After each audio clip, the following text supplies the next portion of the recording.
문이 닫히자 방 안의 공기가 묘하게 무거워졌습니다. 한정수는 문턱 앞에서 잠시 시선을 떨군 채 생각을 정리했습니다. 아들의 표정은 방금 전보다 훨씬 굳어 있었고 낯선 여인은 눈을 피했습니다. 그는 방 안을 천천히 둘러보며 의자 옆에 놓인 서류 봉투와 사진 더미를 보았습니다. 서류 위엔 누렇게 바른 사진 한 장이 어지럽게 놓여 있었습니다. 사진 속에는 어린 준호와 젊은 아내가 함께 웃고 있었지만 사진 뒤편에는 붉은 잉크로 입양설이라는 글자가 선명히 찍혀 있었습니다. 정수의 시선이 거기에 멈추자 그의 손끝이 미세하게 떨렸습니다. 낯선 여인은 고개를 숙이고 있었지만 그 얼굴엔 묘한 긴장감이 배어 있었습니다. 방 안의 조명은 여전히 흐릿했고 창문 밖 비소리가 작은 울림을 남겼습니다. 정수는 그 자리에 서서 마음속으로 수십 번 물었습니다. 이건 무엇을 의미하는 걸까? 그의 시야에 작은 액자가 들어왔습니다. 거기에는 아내의 젊은 시절 사진이 있었고 그 뒤로는 서류 뭉치가 엉켜 있었습니다. 정수는 다가가 액자를 들었지만 손가락 끝이 살짝 미끄러졌습니다. 유리틀과 함께 얇은 종이 한 장이 바닥으로 떨어졌습니다. 그는 허리를 굽혀 종이를 집어들었습니다. 종이에는 병원 로고와 함께 낯선 이름 하나가 적혀 있었습니다. 서민정.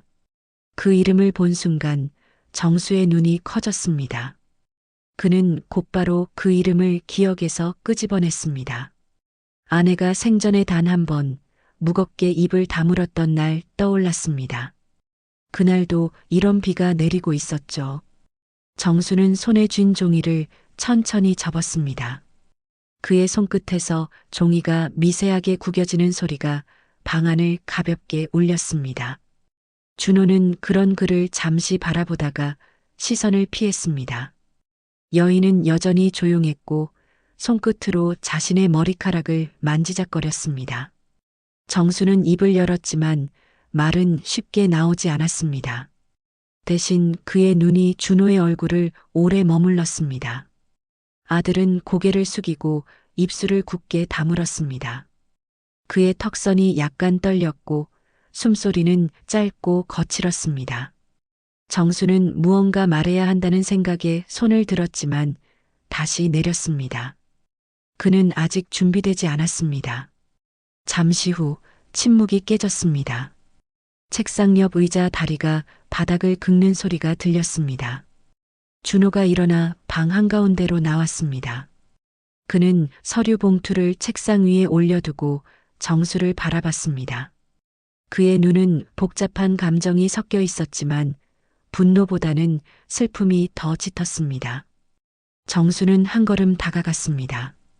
그 사이 여인이 조용히 자리에서 일어나 문 쪽으로 비켜섰습니다. 정수는 그녀의 행동에 잠시 시선을 두었지만 아무 말도 하지 않았습니다. 서로의 숨소리가 방 안을 메웠습니다. 정수는 그제야 조심스레 입을 열었습니다. 이 서류들 내가 다 본 거니? 그의 목소리는 낮았지만 단단했습니다. 준호는 고개를 들지 않고 짧게 고개를 끄덕였습니다. 언제 알았어?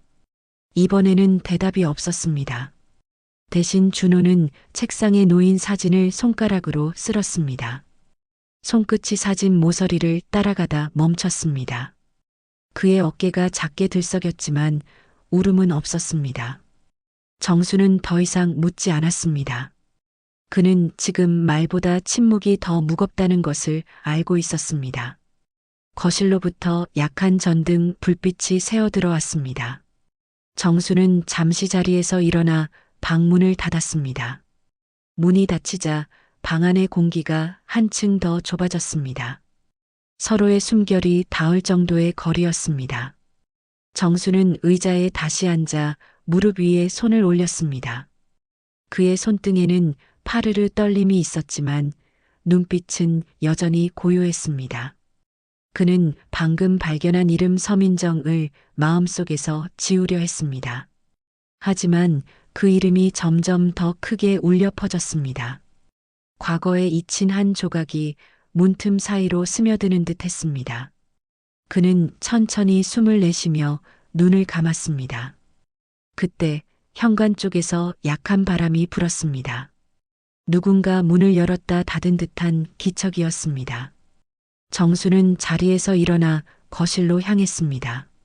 조용히 발을 옮기자 복도의 그림자가 길게 늘어졌습니다. 거실에는 낯선 우산이 놓여 있었고 바닥에는 젖은 신문지가 깔려 있었습니다. 누군가 조금 전까지 이곳에 있었다는 흔적이었습니다. 그는 우산 손잡이를 살짝 들어 올렸다가 내려놓았습니다.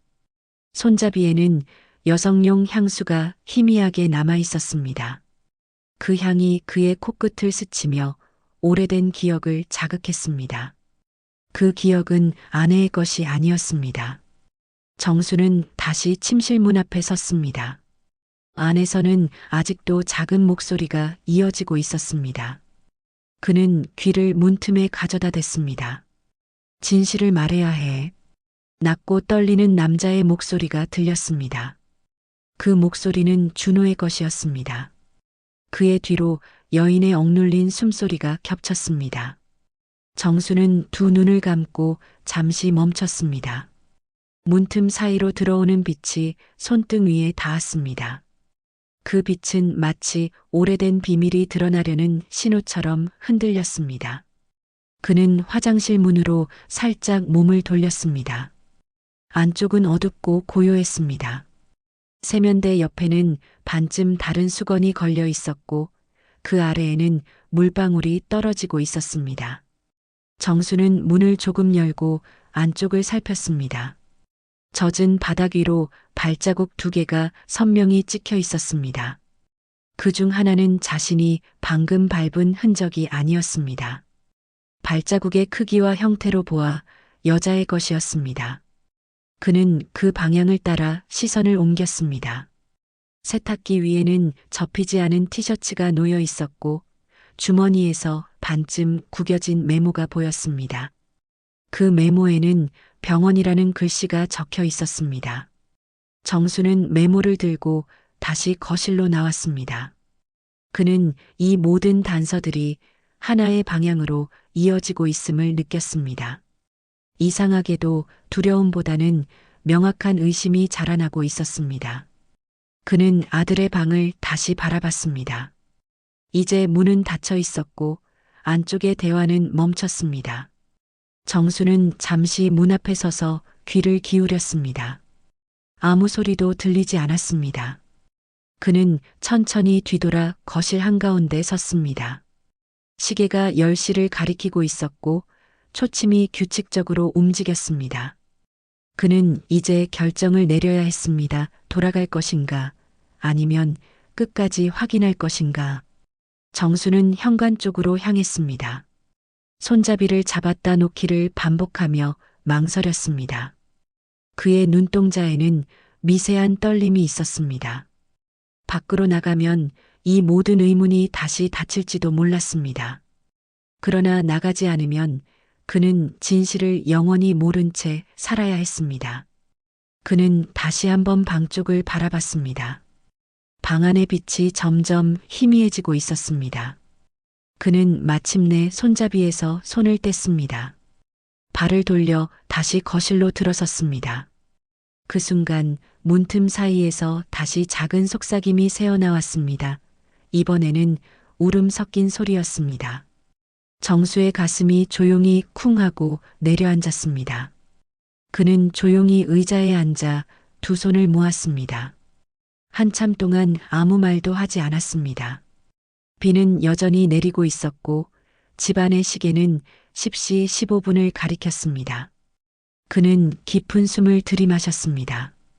이제 두려움은 의심으로 바뀌었고 의심은 곧 진실을 향한 갈망으로 변했습니다.